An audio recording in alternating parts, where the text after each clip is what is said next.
Welcome to this ESRA short movie on web tracking. My name is Schouten and I'm going to host this session. Web tracking is a means of logging browsing behavior on one device or multiple devices in order to learn about time use, or maybe better, media use. But today's experts can of course explain much better than me.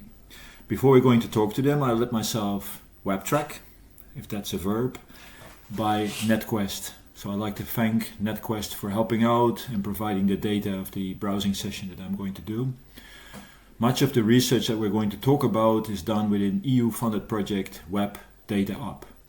But let's go first to the browsing session. Okay, so here we are. Let's try and do a browsing session. So the web tracker is actually part of a larger initiative. It's in order to sort of install it and use it, I have become a member of the NiceQuest panel. So here I am. This is the NiceQuest webpage. You can see I've not been a very good respondent. I still have to do two surveys, the Hazen and the Hainley survey. Don't know what they are about. But in the dashboard, you can also see the PIA tab, which is pointing to the web tracker. So the web tracker developed by NetQuest, which is sort of underneath the NiceQuest panel. So right now the NetQuest tracker web tracking is running. It's tracking all the things I'm doing. So let's not do a survey, which is perhaps a bit boring, but let's do something else. So why not look at the ESRA website?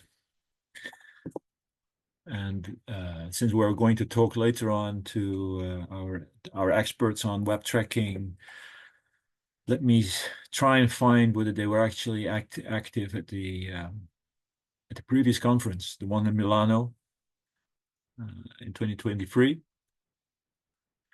So I'd like to have a look at the full program, of course, and let's see if we can find Carlos Ochoa.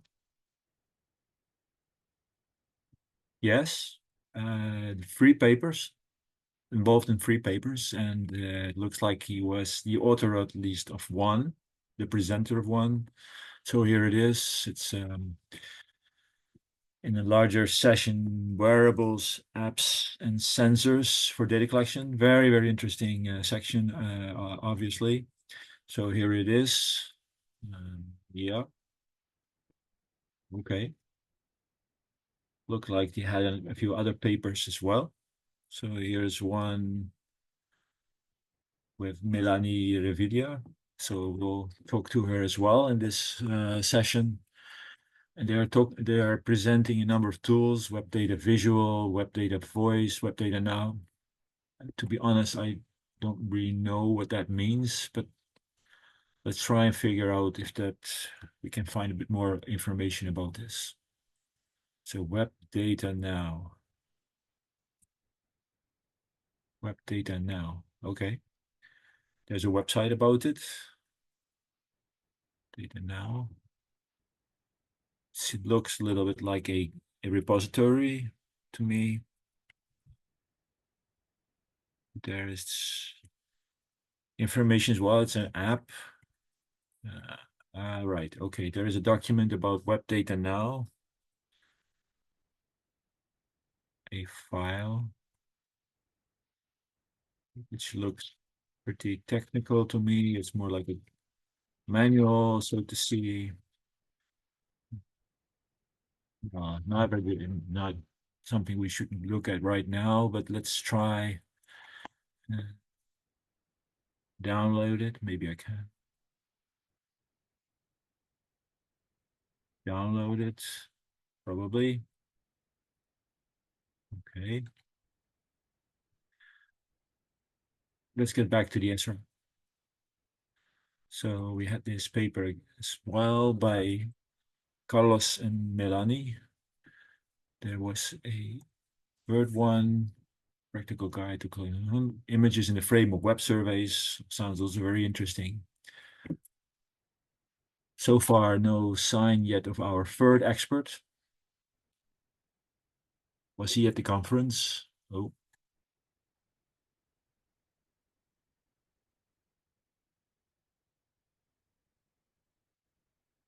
Yes.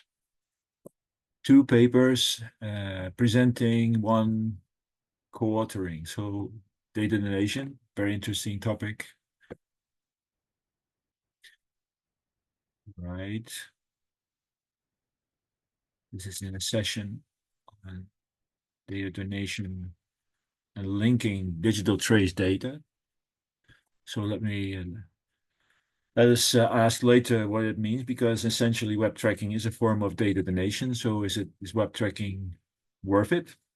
Data donation, are they worth the effort? So is web tracking really worth the effort? Let's try and find out later on. So we'll go back to this other paper, survey or digital trace data. Also sounds like web tracking to me, but in this case, it's much more statistical. So generalized multi-trait, multi-method models. So trying probably to find all kinds of latent concepts beneath these digital trace data. Also very interesting. Okay, so our experts they were on ESRA 2023, and they were quite active as well. So while we're here at the website, we see if there's something changing in the podcast recently. Ah, right.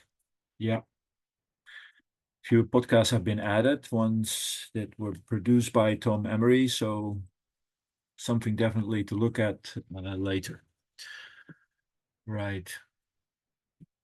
So the papers by our experts, they're really, really very interesting. So maybe I should try and change my position and try to apply for a job at one of their institutes. So I think Carlos and Melanie are at Università Pompeu Fabra. Okay. Hmm. Would I have any vacancies? Let me see. Job statistics, jobs. Yeah.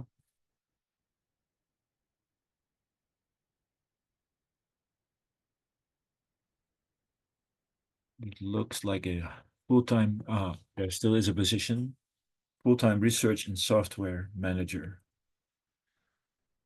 Right. Experience in management.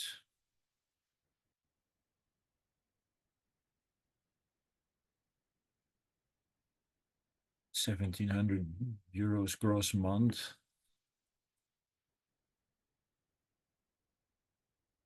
Implication process. To me, this is an individual following link. Okay. Programming skills. Right. Sounds interesting. Let's go to our three experts, Melanie Revilla and Carlos Ochoa from Università Pompeu Fabra in Barcelona and Oriol Bosch from Oxford University. So my first question to Melanie is, how to start a web tracking study? Let's hear what she says. I think we started in 2015 or 2016, the first web tracking study. It was just when NetQuest decided to start with this kind of method panel. So we wanted to learn a bit more about the possibilities of these new kinds of data, but also about the kind of problems that you may have. So we started trying to think about the main issues you may have, in particular things like people might share the device that they're using. So we might observe things that are not from the panelists themselves, but from family members, for instance. So we started looking in this direction, and also in directions of people not having the meter installed on all the different devices that they are using. So we started having a little bit of a look of the quality of this data, but later on we learned there are many more errors than what we thought about. These web tracking studies, how do you get started? Can you say a bit more about the general steps that you would go through for a web tracking study?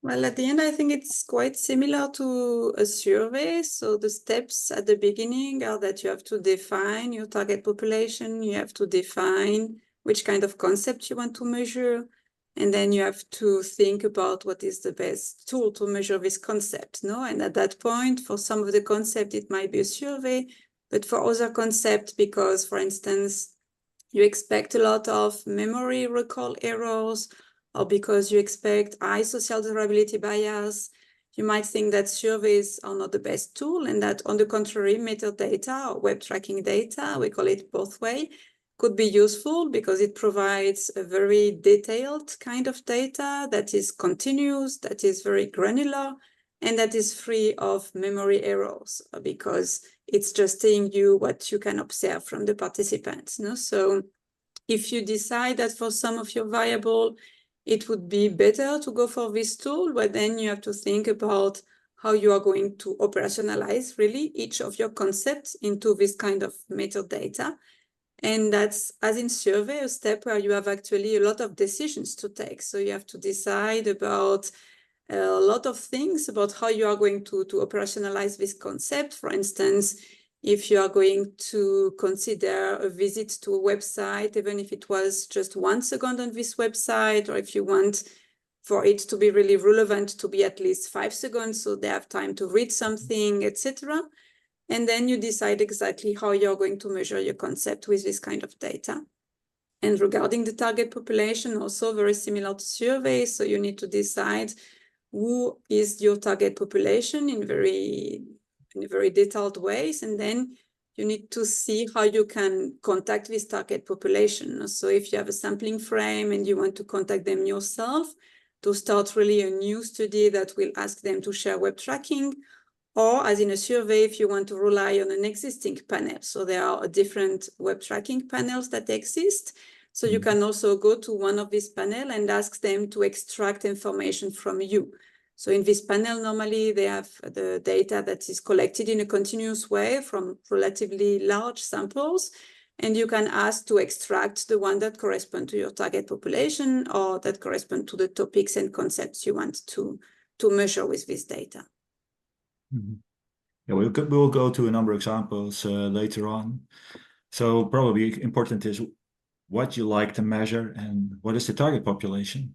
So do you sort of roughly divide these kind of objectives or research questions in a number of categories? So like if you look at browsing, would you look at things like leisure or work, or how would you divide sort of the topics that, how would you go about that? Well, we start with the concept, no, really, as in survey. So depending on the concept of interest, then we need to define which kind of URL or which kind of applications can fit with this concept. So for instance, now we are working on a study where we are interested in identifying pregnant people.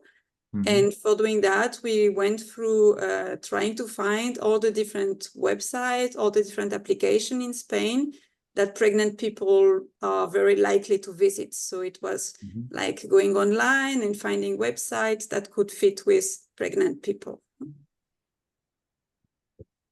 Yeah, so sort of that doesn't mean that in sort of prior to study you sort of develop some sort of vocabulary or sort of domains where you would say, okay, now we have to pay attention, sort of like a filtering of what you're tracking. Yeah, exactly. We define domains or domains of the specific websites that are of interest for measuring this concept of interest. How complicated is that to define such domains? You know, are there areas where you would say, well, that is straightforward, or areas where you say, no, it's very hard because it could be anything? Yeah, it depends a lot on the concept of interest. So for instance, Oriol was working more on online media exposure. And I think in that case, it was not easy, but it was, for instance, easier than in the case of pregnancy, because you find lists of online medias. They are different, so you're not sure which one to use. You may include more or less media, but at least they were kind of a starting point. In the case of pregnancy, for instance, the diversity of websites that people might visit when they are pregnant is much bigger So it was much more difficult to come up with a list of interesting websites and apps, and much more time consuming also. Yeah. So how much time would this sort of preparatory phase be? How much time would it take? We say I need a few months to sort of identify these domains, a test run with, let's say, panelists to see whether we can get it right and so on. How long would that take? Yeah, I think it takes several months in general, but again, it depends a lot on the concept. So for instance, in the pregnancy case, I think we have been, almost 6 months, I would say, working on that. So are you doing some sort of test runs to see whether you can understand, or sort of before you go for the larger study in a way? Is that what you would recommend? Well, what we did is try to look at a very few panelists that we knew were pregnant, also what their navigation was, to get kind of new ideas about the kind of things they could visit. But we didn't really do pre-testing here because the data, they are collected in this case, for instance, already by the NetQuest web tracking panel. So we cannot really do pre-test. If we ask them to extract the data, it's already the data we will have at the end. Yeah. So you're also principal investigator of the Web Data Up project. How does that relate to these kind of initiatives? Is this a project that is trying to create lessons learned or best practices, or is it more practical? Or could you say a bit about that, please? Yeah, so the Web Data project is an ERC-funded project that the main goal is to investigate new types of data and if they could replace or complement more conventional web survey data. So we focus on the web tracking data as one of the 4 types of data of interest. And then it's a methodological project. So our goal is really to provide information about the quality of this data and the problems of this data, and try to provide information about, to help researchers that would be interested in using this kind of data. So for instance, in the case of the web tracking data, we started by creating a framework of arrows that is inspired, of course, by existing frameworks like the TSC, but that is really specific to the arrows that we can find in metadata.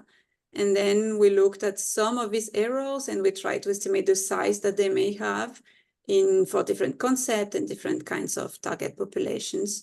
So it's all about the methods, but we also try to have examples that are relevant in terms of substantive research. So we are also trying to get collaborations with people that are interested in these substantive topics, so we can really do the research that correspond also to their needs.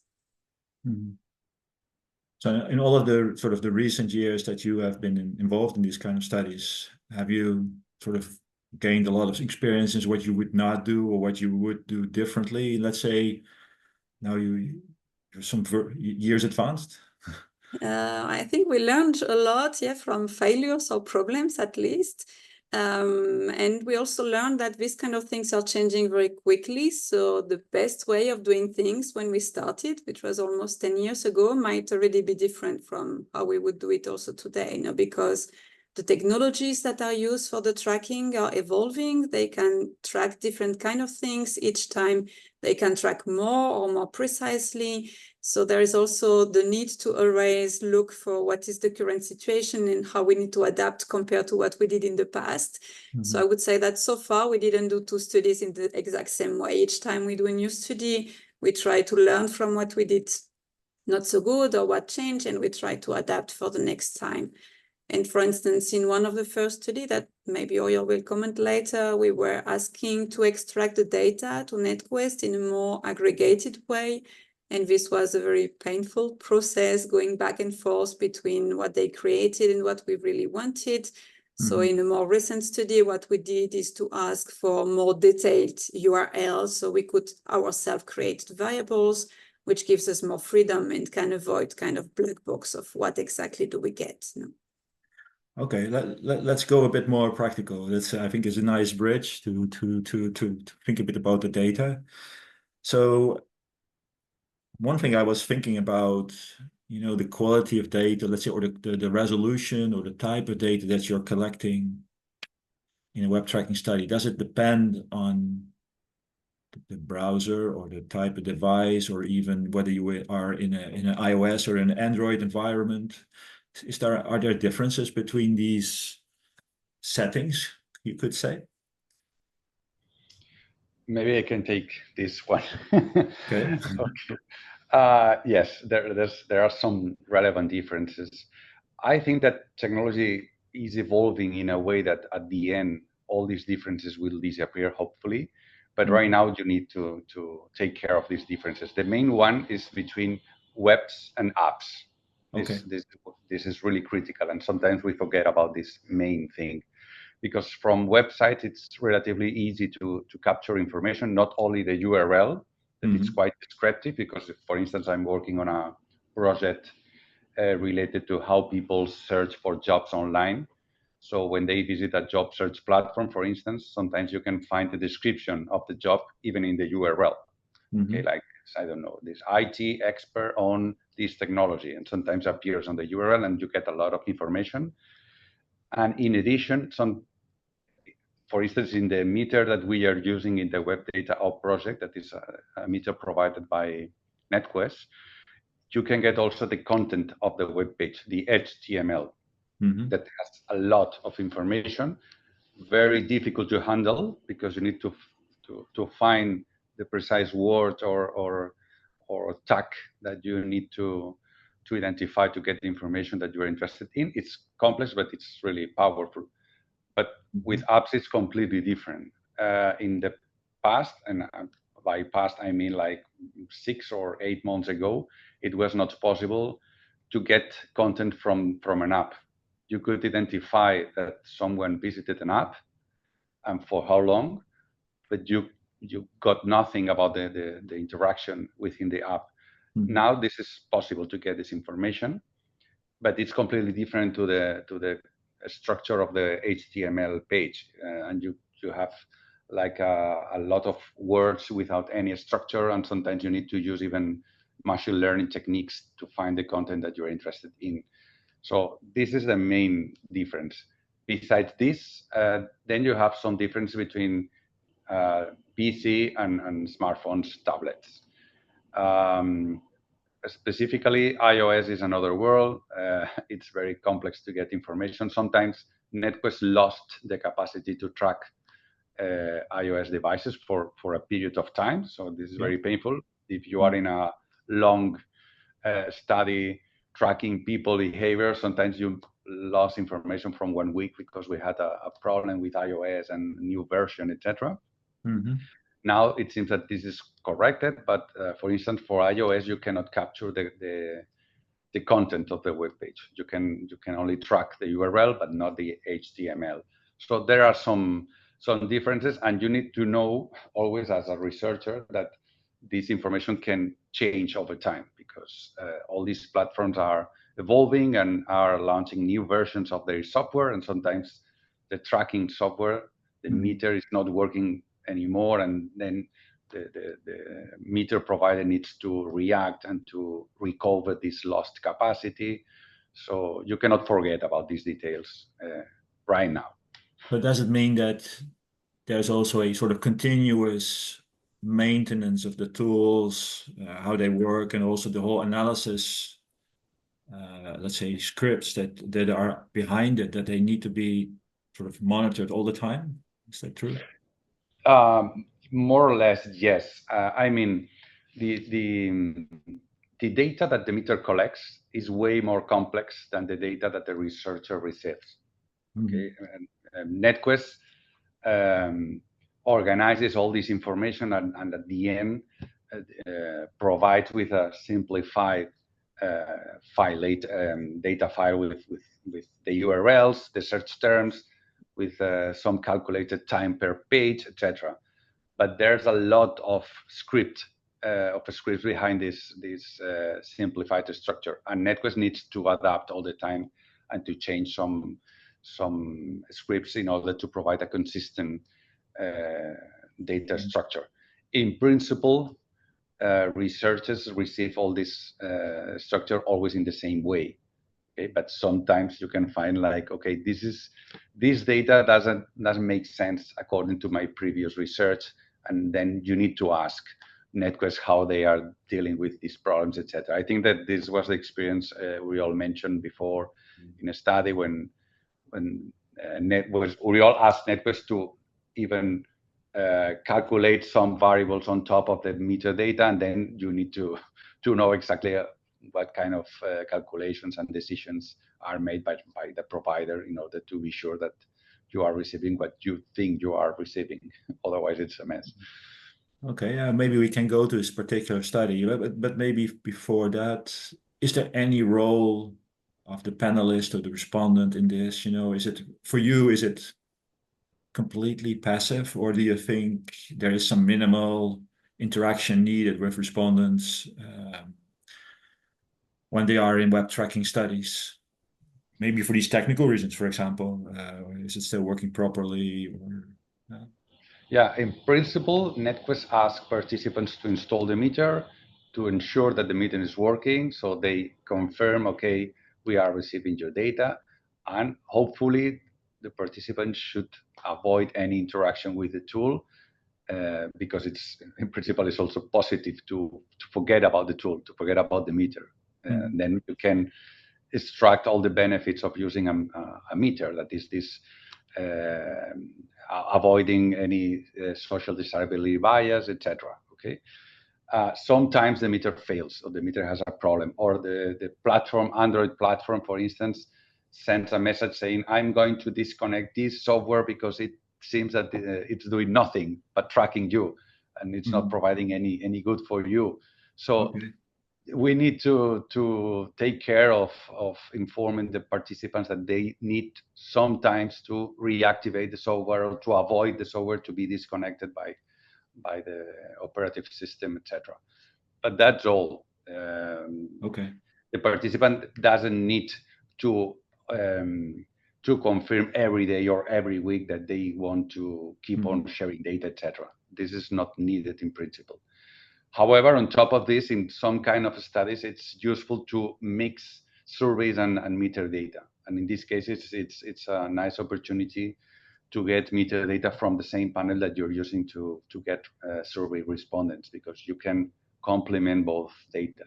This is an example that we did for in the moment surveys. That is something I'm working on. That the idea was to send a survey, 5 minutes later, we detect someone applying for a job. So this is a nice combination where you can ask participants to interact with you, triggered by metadata, for instance. Okay, let's get back to that later on, because I'm very interested in how you get that in the moment feature into it. But Oriol, we've been talking about the study a few times. Maybe could you say a bit more about that study that Carlos was referring to in terms of data analysis, data cleaning? What's the objective of your study? Yeah, so I think that we're all referring to a big study that we conducted with other researchers. So we were working with NetQuest, and we had like a longitudinal survey combined with a few months of web tracking data or metadata in Spain, Italy, Portugal, Argentina, and Chile. So it was a very big project. And one of the main challenges there was we wanted to understand the kind of media consumption of people. But across so many countries, the first challenge that we realized is, well, how do we go into measuring these? What are the media outlets in each country? And do we know enough about that to make sure that we're not missing a big chunk? For instance, if you're not from Spain and you think only about from a Dutch perspective, you think, oh, these are the top 10 most visited news media in Spain. I think that if I cover these ones, that's more than enough, because it's 90% of the traffic online. But without the context-specific knowledge that you would have in Spain, knowing that a lot of people like me only consume regional media, then you would miss a lot of the behaviors of people, right? So that was the first challenge that we had. So we had to assemble a team of people from all of the different countries and go and try to find lists of these media outlets and then validate that it made sense. another issue that then we had was, and all of this is related to the fact of what was both Carlos and Melanie were saying back then in this project, we decided it would be better to ask NetQuest to build for us a data set similar to surveys. So a data set that would say time consuming media in Spain, this amount of minutes, instead of having all of the URLs disaggregated. So we had to give a lot of tips and information to NetQuest in order to build this. So at some point, we also decided, well, maybe we don't only want to know whether people consume media, but whether people consume political media or international media or regional media. And then for that, you had to define very different lists of URLs. And an approach that we follow there was to identify this information from the URLs in themselves. So for instance, if you go to the BBC, there will be at some point a subdomain there saying politics or international or sports. So we had, again, a team of people going through all of the different online media and identifying these patterns and then producing lists that went to NetQuest and then they had to use. And these are very complex, but when you think that someone else is doing this for you, and then you get the data and some of the results don't really make sense. So we also had to spend a lot of time just validating these, going back to NetQuest saying, it's weird that there's people spend more time in international news than in general news. Can you please recheck how you computed that variable? And because this was so problematic, I think that at the end, with Melanie and with Carlos, we ended up deciding probably it's better to get as granular as data as possible. And then we do all of this work because we have more control over the scripts. But I think that project was the one that opened our eyes and we realized it's so challenging to create valid variables with web tracking data when you move away from it's very easy to measure social media because there's just 5 platforms and you define that and that's easy. But once you go to something deeper, it becomes very complex. In the survey world, it's known fact that going cross country is complicated. To maintain comparability across countries is not an easy task. How is that in the example that you're mentioning? So you were studying multiple countries. They are maybe still all Latin in a way, but is that an issue in such a study that you have to sort of guard the comparability?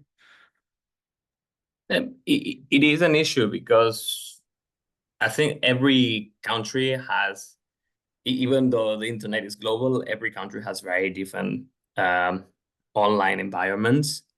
And you need to understand those environments when you're deciding. For instance, if you think about job searching or fertility and pregnancy, you need to understand which platforms people are using in each of those countries in order to create lists that then you will aggregate and create a variable.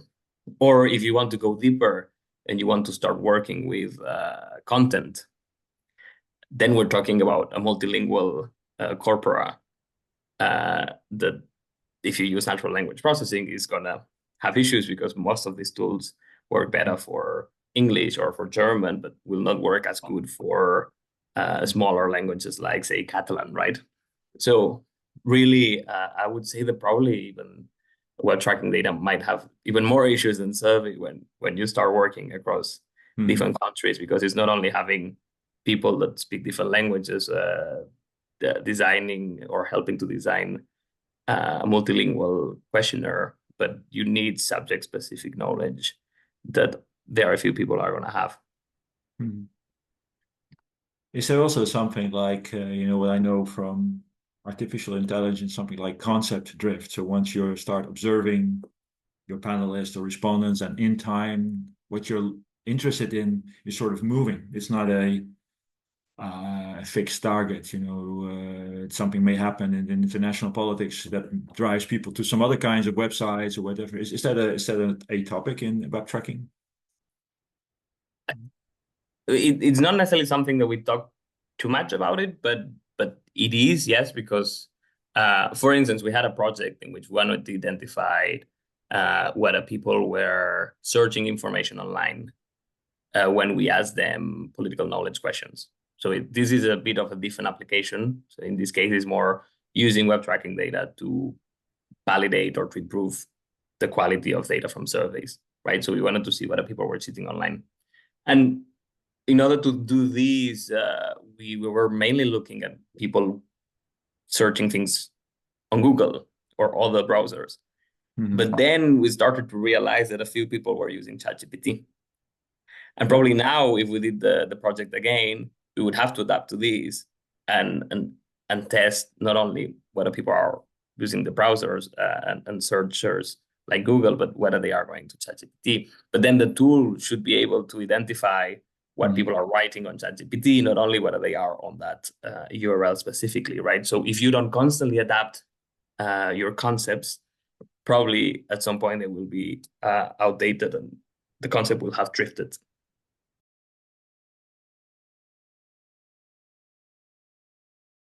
So this is the browsing session file that I received.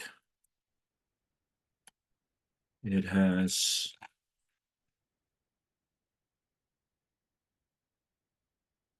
(270) records. It's actually the log file from the entire 4th of July. So it's going up to around 6 o'clock in the evening, and it starts somewhere in the morning, 7:39. So the session we're going to talk about is the one that started around 10:45. So here you can see the nice quest URL. This is the website where that belongs to the UK panel, and that's also where the tracking is started, sort of. So there's the nice quest website. I see ESRA website, a lot of ESRA website actually. Then at some point here is the University of Pompeu Fabra website, where I sort of mimicked looking for a job, as well as for the London School of Economics, which is also here. And then it ended with some Googling of sports. So it seems to be all here. And I'm very curious to hear what our experts think of this data set. Well, maybe we've been talking a lot about web tracking. Maybe it's good to go to a few examples and see what it looks like and what we can get out of it.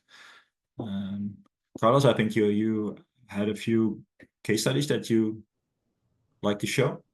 Yeah, I think that my example probably is good to start because it's quite simple compared to what Oriol was mentioning. We are developing, because this is a paper under review right now, a project to explore how metadata can be used to research a topic. And we decided to use the topic job search. We are not substantive researchers, but we thought that it could be interesting. So we tried to follow the regular process to use metadata. So I can share my screen maybe. Just confirm that you can see my screen right now. Yes, perfect. Is it working? Okay, perfect. So we thought, okay, first, as Melanie mentioned at the end, it's very similar to using surveys. You need to think about the concept and the best way to operationalize the concept. So in this case, we thought, or we explore concepts already researched related to job search. And this is a table that we prepare with some of these concepts, already existing concepts. For instance, what are the main online platforms used for job search? What is a typical job search duration, meaning the process, the number of days? The total job search effort that people dedicate to this activity, and also the intensity, that basically is the job search effort divided by the job search duration. And then we also explore some new concepts that could be operationalized using metadata, but probably is very, very challenging to to try to measure this concept using survey data or some other alternative data source. For instance, the type of device used, or for both searching and for applying for a job, the kind of search terms used to reach these platforms. Something that we decided to measure because it was possible using metadata, and probably it's very difficult to do this using survey data, like the preferred days for searching jobs and the preferred time within the day, and some other concepts like the effectiveness, that means the ratio of applications of a number of visited job search offers, etc. We had a list. With this list, we decided to relate all these concepts to things that we had from metadata. So at the end, metadata means that you receive something like this, okay? That is basically a list of visited URLs with the date and the visit duration, that is the time between two consecutive visits. And you need to relate all these concepts to this kind of information. So for instance, in this case, it's very easy to determine what are the most used job search platforms, because it's an information that you can find within the URL. It's the first part of the URL.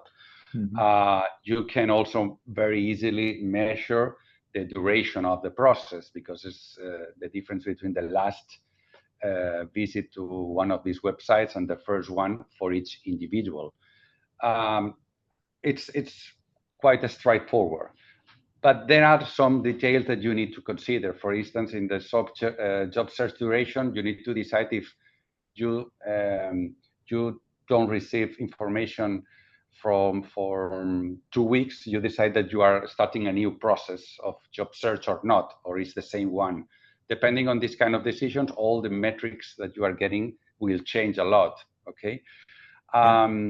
Then you can go into more detail. For instance, this is, you can see on my screen, the detail that you can find within each URL. This is a visit to the main job search platform in Spain that is called InfoJobs. But within the URL, you can also find the city or the region of this job position, but also a short description of this job position. Okay, this is related probably to a restaurant, cocinero in Spain, and you have a lot of detail that you can use to measure and some concepts that you have in mind. Okay, but it's not so easy. It's not as easy as using a survey where you can decide, okay, this is the perfect question for my concept. Or these 3 questions can be combined to measure this concept. In these cases, you need to make the most of the information that is already there. So this is probably the main thing that changes when you work with metadata. This is a typical structure. This is the metadata from only 3 individuals. And as you can see at the end, we have like 2,389 rows, and each row is a URL, a visited URL.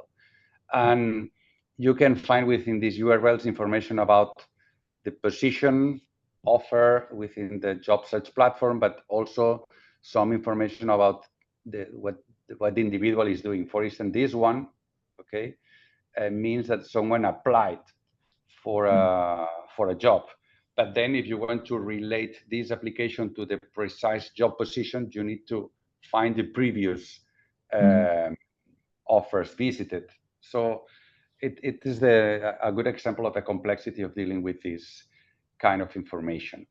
A similar thing is to work with search terms. This is a very short list of search terms used by the sample used in this project to find the job. So, for instance, the 3 first individuals type in the name of the platform, the name of the job search platform to reach the platform. This is very typical. Instead of typing the full URL, infojobs.net, you type infojobs, and Google redirects you to the right URL.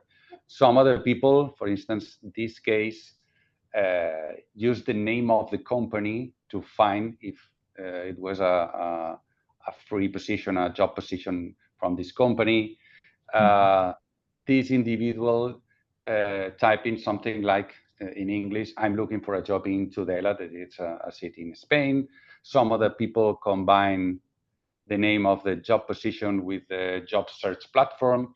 So in this case, the analysis of these search terms is very similar to coding open answers to open questions, but probably with a lot of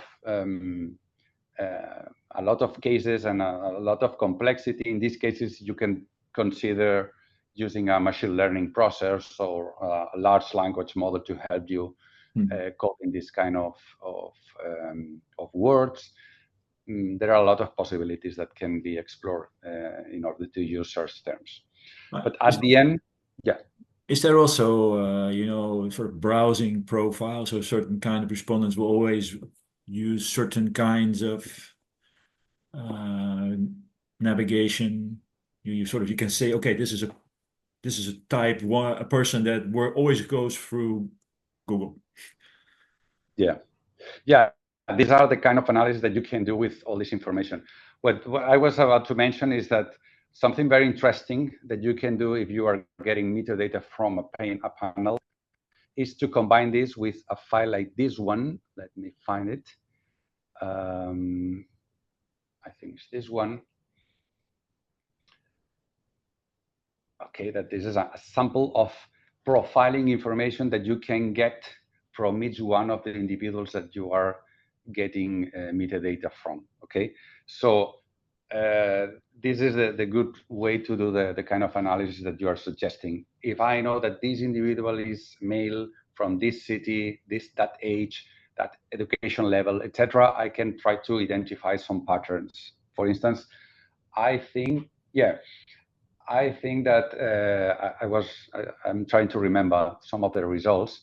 But for instance, this idea of typing the name of the platform directly on Google was different for young people and older people. Or for instance, the preferred days of the week to look for a job. The weekend was very unpopular among young people, but was quite frequent among older people. You can find this kind of different patterns, but combining metadata with profiling data, because otherwise metadata only provides you with one ID. Okay, I know that individual number 100 is doing this, but the interesting analysis is to relate this to this background information that can be provided by the panel company. And at the end, just to complete this example, all these concepts can be measuring, transforming these concepts into metrics. Okay, this is an example of the distribution of the online platforms in Spain. The sample size in this case was 600 individuals, and 89% of the individuals use the most popular platform. You can understand the overlap between platforms, the preferred devices. For instance, we determined that people tend to use PCs more for this activity than for other activities, and especially for applications, which makes sense because in order to apply for a job, sometimes you need to upload your CV, and you need to make some complex things that cannot be easily done using a mobile device. We also classified the search terms among 4 different categories: specific search terms, meaning job positions or countries, things like that; people typing platform names; people searching through content related to job search activity, like salaries. What is the average salary for this position? Preferred days of the week, times, etc. Okay, and also some numerical metrics like job search effort, intensity, this percentage, this ratio between applications and visited offers, etc. So the result is quite similar to what you get using a survey, but the process is quite different. It's very interesting to see this example. So earlier on, you referred to this in the moment element. So okay, now someone is typing, is going to InfoJobs, a certain kind of job. Would it be possible to sort of react to this and say, okay, now I have a question for the panelist?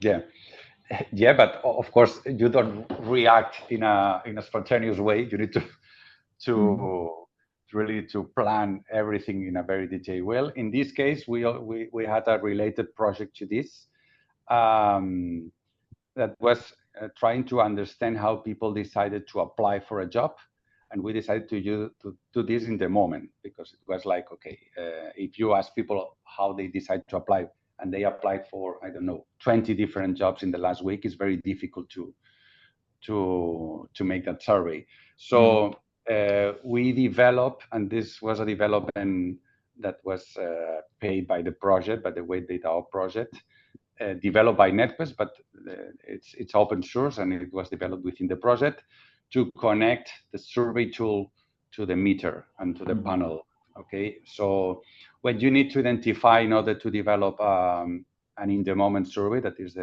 is how we call this kind of surveys, is to identify a pattern, a very objective pattern, in order to trigger the survey.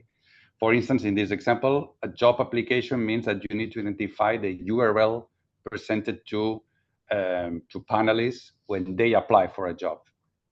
For instance, in the case of InfoJobs, that this is the most relevant job search platform in Spain. The URL is like infojobs.net/application confirmation, something like this. Okay, if we detect this URL, we know that someone applied for a job, and within 5 minutes, we can ask this software to send a specific survey asking about, okay, why you decided to apply for this job? Do you meet all the requirements of the job position? We were interested in comparing males and females, because there's a theory saying that females tend to apply less when they don't meet all the requirements of the position. So you can validate this kind of hypothesis using this methodology. But it's completely different, and it's more complex, because you need to identify all these different URLs within each website.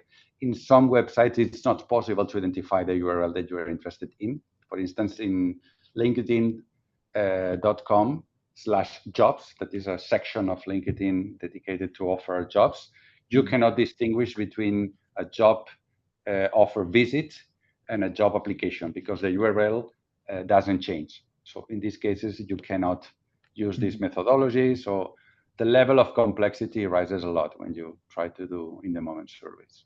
Yeah. So I did this browsing session for just 1 hour, and I sort of pretended, because I was so enthusiastic about your papers at ESRA, that I tried to want to apply at Barcelona and at London School of Economics. I couldn't really make up what would be the best position. So my data set, you would say that is a very strange data set, or would there be still some logic in there, you think? Maybe my question is, how long do you need to observe someone to sort of... Maybe you can share your own browsing session, and we can comment on this, because Melanie and me this morning before this session were discussing, okay, imagine that we know nothing about this individual. Could we guess if this individual was looking for a job or not, or what are their preferences? And I don't know, and I think we could determine quite well what you were aiming to do. So this is your browsing session. If you go, maybe you need to order by date. I don't know if... Yeah, it's ordered by date, it's ordered Okay. by time. So it starts somewhere around 7:30 in the morning, and then it ends at 6 o'clock in the evening. But the real interesting part is when I started to look at the nice question, then to the ESRA website, Exactly. looking into your papers.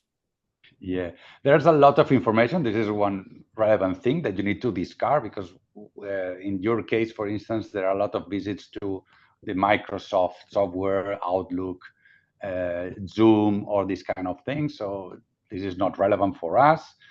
But at the end, you can find some things. For instance, it was quite clear to me that you are a researcher somehow, because There are a lot of visits to the European research website, survey website, OSF, that is a typical domain for a researcher in order to upload your research and your data and to share information. But at the end, I think Melanie, correct me if I'm wrong, but we detected these two interactions with the London School of Economics and the UPF in Barcelona. For instance, here.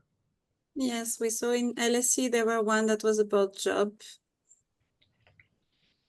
Actually, it was not even that easy to find jobs at LSE with my profile. So I browsed a lot. Actually, maybe I was a very unusual respondent. I don't know.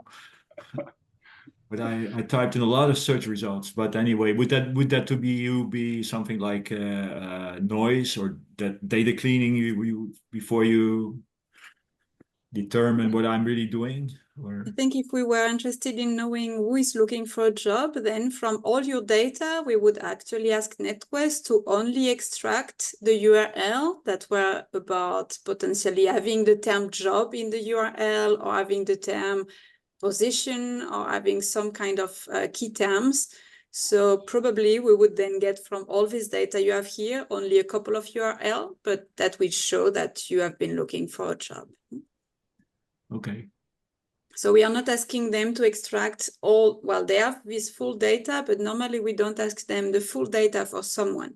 We ask them only some URL from these people, depending on the concept we want to measure. No? So in your case here, if we were doing something about job search or job application, we would define which kind of URL are of interest. And then from all these ones, NetQuest would have sent probably 2 or 3 of the URL. Okay, okay. And maybe about the length of the research or the length of how much months or weeks of data do we need. And that's actually something we're also looking at in this job search paper with Carlos, because that's a question that has no answer yet, I think. And it also really depends on the concept you want to measure. And what we have seen with Carlos, I think, is that actually in some concepts, it didn't matter if we were using the full 9 months of data that we had or only part of these 9 months. But in other concepts, it was very important. And for instance, for the length of the job search, so for how many days people are looking for a job, actually what we find is that most of the sample is looking for a job from the beginning to the end of the 9 months. So it seems that there are a lot of people that take more than 9 months to look for a job. So in that case, if you really want to estimate properly this variable, you would need a longer data collection. But for other concepts like intensity of the job search, then you could have maybe only a month or 2 months, and it would not improve to have a longer data collection. So again, as in surveys, now we need to define well the concept, and then we can adapt the decisions about how much weeks of data we need or how much months. And maybe just mention 2 things that are related and I think important also about the length. One is that the more you want to have a longer data collection period, the more expensive, of course, and the costs are really still a limitation, I think, for web tracking data. At least when you go through this kind of existing panels, it's much more expensive than doing just a survey with them. So you have to sometimes reduce the time that you ask for the extraction just because the cost otherwise is becoming really too much. No? And the second aspect that is important are ethical aspects. So as you see, these data are very detailed, and NetQuest is normally doing something to, for instance, here on the screen, we see that there is one of the URL where you can see Oriol Bosch in the URL. So you look for Oriol Bosch and we can see that. Normally, NetQuest would not send you this kind of personal names. It would be something, if we would do it in the normal way, no, here it was just for practicing, but in the normal way, you would not get this personal information. NetQuest has an algorithm that immediately deletes this kind of things and replace by some kind of XXX or something like that, no? But it's something that is very important, that these data are very granular. So even if they don't give you directly names, you could end up finding who is someone sometimes with the URL they are visiting. So this principle of minimization of data collection that is very important from ethical point of view also applies, and maybe even more in the case of metadata. So that's also why we are not asking NetQuest to provide the full navigation of someone, but only the URL that should be of interest for us, because otherwise, yeah, it will be very expensive. And in terms of data protection and ethical principle, you would not really be in line with what is recommended.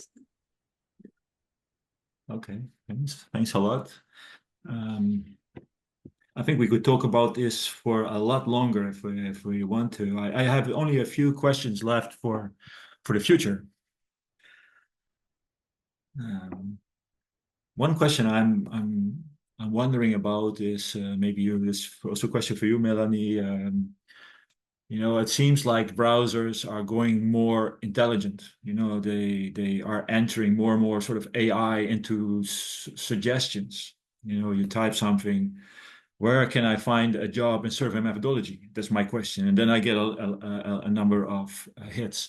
But at the same time, it could be something like a bubble, no? You get something presented for you rather than that you do the search yourself. Do you think that these kind of things are influencing web tracking, sort of this intelligence that's coming in? Well, I think it's a bit too early to say. We need to research also these kind of things. But if you still get URL with the information about what they visited at the end, I think this would not change so much, because here what we focus is really at the end, what did they see? What did they visit? So what were the online behaviors of these people? So even if you have some artificial intelligence in between, what they end up seeing and potentially reading is still what you're interested in potentially. So in that way, I think it will not be maybe so different, but of course, we need, as we said also before, we always need to adapt to the new developments and try them and see how it really influences the results. Well, if I may add, I think that it might affect in one way, because we already see that with Google, right? Before Google used to be, you Google something, you got a URL recommended, you clicked on it, and then you read there. Then they started providing this information already. If you search like the result from, I don't know, Spain against England, you immediately get the result there. You don't click on a URL. Now, with the addition of LLMs or with Gemini and all of these things, what they are trying to do is that you search something there and you're going to get an answer. So in this case, it might limit a little bit what you can do only with URLs, and you will have to push even more on the direction of getting the content of what people see, because if people start just interacting with this as if it was an LLM, and they don't click on URLs anymore, or the time that they spend on URLs goes down, then you need another approach to get information about what people are seeing and how they are interacting with the internet.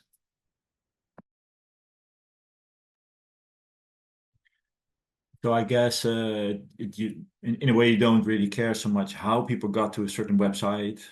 If that's more efficient, that's fine. But it could be sometimes that also where they go to is now sort of a bit more manipulated in a way. But okay, this is for the future. So then maybe a final question. So where do you think right now is the biggest challenge in this kind of research? Is that the technical part, or would it be the more conceptual? Where is the current research in this area? Okay, let me start with the practical things. One thing is the cost. I think it's quite obvious, and Melanie mentioned this, because it's very costly to get the data, because it's costly to get people involved in sharing metadata.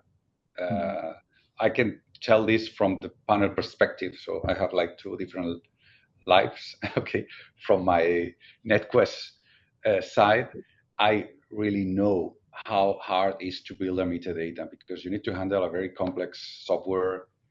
You need to to keep the maintenance of this software, to fight against Apple, Google, etc., that are trying all the time to prevent you to track people, because it's very similar to what bad people are doing with your browsing devices. In addition, it's very complex to get people in the panel, in the meter panel, to get their acceptance, because it's very potentially dangerous to share metadata. Sometimes it's like creepy to see all this information. It's like very intimate information, very private information. You get a lot of things that sometimes you don't want to see, and we try to avoid to send this information to the researcher, because it's very sensitive information, and people in general know that they are sharing sensitive information, so the acceptance rate is low. When they install the meter and they see like, okay, there is something on my device working there and capturing information and using my battery and et cetera, many people decide to stop sharing data. And at the end, all these different things means a lot of cost. So this is, I think, one critical aspect of this kind of research. And the other practical thing is this complexity that we mentioned, that you get very unstructured data, and you need to make a lot of decisions on this. So moving from surveys to metadata takes time in order to get used to this. And on top of this, I think Melanie and Oriol can add many other challenges that we face. Well, I think also the practical challenges in terms of technologies are very important still. So what we mentioned before, the difference between iOS and Android, for instance, makes it really all more complicated. And even more if you want to compare US and Spain, where in one case you have much more iOS and in the other you have much more Android. And they are always changing what they can do, what they cannot do. So it's also very important that you speak a lot and ask a lot of questions to the private companies that are selling this kind of data, because otherwise they will not tell you all the details about what they can do or cannot do the technology. So you can have the idea that you can do more than what actually the technologies are doing. So it's important to really learn about all these limitations in details before you are starting to contract any company. Maybe actually we mentioned a lot of private companies, but we could also say that Gesis actually has also a web tracking panel. So it's not only private companies, but unfortunately it's mainly private companies. And Gesis is really so far the exception, as far as I know. So that's why we have been speaking a lot about these private companies, but there are also some limited other options. This is the Digital Behavioral Data Project, right, by Gesis that you're talking about. Okay. Yeah. And if I may add, and I'm probably more in favor of surveys, I think that one of the main challenges that we have is the lack of knowledge, the lack of literature, the lack of best practices. So we might say that surveys have a lot of issues, but it's a good thing that we can say that, because we know the limitations and we know how to deal with those things. We have very few papers assessing the errors of web tracking data, but already more than half a decade of substantive research that has really done nothing about all of these errors. So we need way more research on these. We need to train the new generations on how to use web tracking data if it has to be used seriously. And so for now, even though surveys might be biased, I think that the knowledge that we have still make them probably a better alternative in many cases. Okay. Well, thanks a lot for this transparent and honest, I think, exposition of what you've been doing and about web tracking. So I guess my conclusion would be the business case is strongest when surveys will be very hard anyway in these kind of topics. So let's say the measurement data quality over the sort of survey counterpart would be sort of very, very problematic. So I'll definitely keep following you at ESRA and other venues. So thanks a lot for doing this interview. And well, if anyone is interested in doing web tracking studies, I would recommend them to also to look at your papers and your presentations. So thanks a lot. Thank you. Thank you, Barry. Thank you. So that's it for this short movie on web tracking. Thanks for watching. Hope you liked it. If you do, please also look at our other short movies at esra.org.